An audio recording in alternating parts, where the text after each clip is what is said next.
Hello बच्चों, let's see the question. So the question is, what are chrysophytes? Why they are considered as the chief producers in the ocean? So let's see what will be the key concept used here in this question. So first of all, the key concept. तो की concept में हम देखेंगे कि आखिरकार ये chrysophytes हमारे किस कैटेगरी में आते हैं और कहाँ पे आते हैं. तो जो हमारा एक किंगडम होता है प्रोटिस्टा किंगडम में हमारे बहुत सारे जो ऑर्गेनिजम्स होते हैं उनको अलग अलग कैटेगरीज में डिवाइड किया जाता है. उनमें से एक कैटेगरी होता है क्राइसोफाइट्स.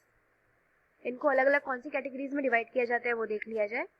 क्राइसोफाइट्स, इसमें एक हो जाएंगे क्राइसोफाइट्स जिनको हम डायटम्स भी कहते हैं. सेकेंड हो जाता है डायनोफ्लैजिलेट.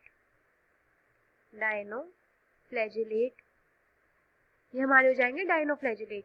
तीसरी इसमें कैटेगरी आती है यूग्लिनॉइड और चौथी कैटेगरी आती है इसमें स्लाइम मोल्ड्स की. इसमें स्लाइम मोल्ड्स भी आते हैं. और इसके बाद देखा जाए तो हमारी पांचवी कैटेगरी होती है प्रोटोजोअन्स की.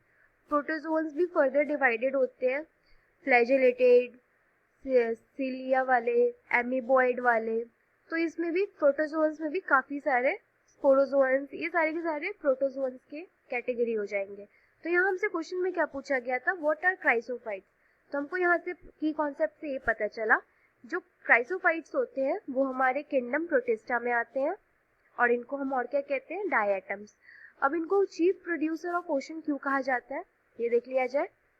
तो क्राइसोफाइट्स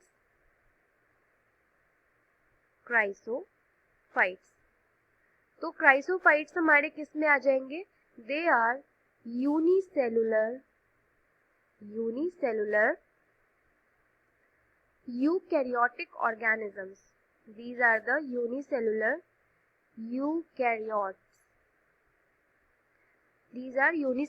यूकैरियोट्स. और इनको हम और क्या कहते हैं, इनका एक और नाम होता है, क्या होता है, डायटम्स. इनको हम लोग डायटम्स भी कहते हैं. तो यहाँ पर ये क्या हो जाएंगे, यूनिसेलुलर यूकैरियोट. अब इनको चीफ प्रोड्यूसर ऑफ ओशन क्यों कहा जाता है. अब प्रोड्यूसर कौन से हो सकते हैं, प्रोड्यूसर तो वही होंगे जो ऑटोट्रॉफिक होंगे. तो यहाँ पर जो क्राइसोफाइट्स होते हैं ये ज्यादातर हमको ऑटोट्रॉफिक ही देखने को मिलते हैं. तो इनका मोड ऑफ न्यूट्रिशन कैसा होता है, ऑटोट्रॉफिक. तो ऑटोट्रॉफिक मोड ऑफ न्यूट्रिशन होने की वजह से ही इनको हम क्या कह देते हैं, चीफ प्रोड्यूसर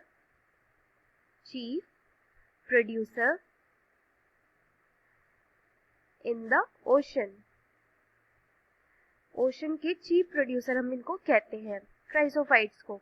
और क्या होता है, ये जो होते हैं ये हमारे चीफ प्रोड्यूसर हो गए. अभी ज्यादातर हम इनको ओशन का चीफ प्रोड्यूसर क्यों कहते हैं, क्योंकि मोस्टली जो होते हैं ये होते हैं हमारे मरीन फॉर्म में मिलते हैं. Mostly their habitat